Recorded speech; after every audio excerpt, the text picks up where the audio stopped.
Suppose we have a rigid body in the xy plane and it rotates about a fixed z-axis passing through P. So the green line retains the same length and just rotates to the red line by an angle d theta. So a particle that would be sitting at the end of this line would displace an arc length of ds, as any particle in that rigid body would basically be undergoing circular motion. And using the arc length formula and dividing through by dt, we have a relationship between a tangent velocity and the angular velocity.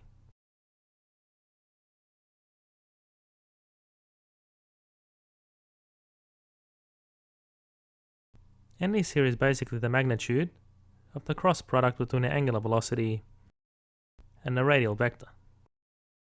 So effectively this tangent vector is perpendicular to both vectors omega and r.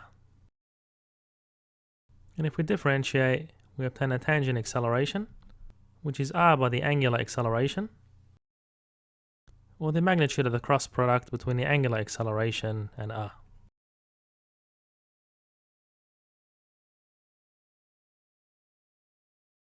And of course we'd have a centripetal acceleration to keep that particle traveling along a circular path.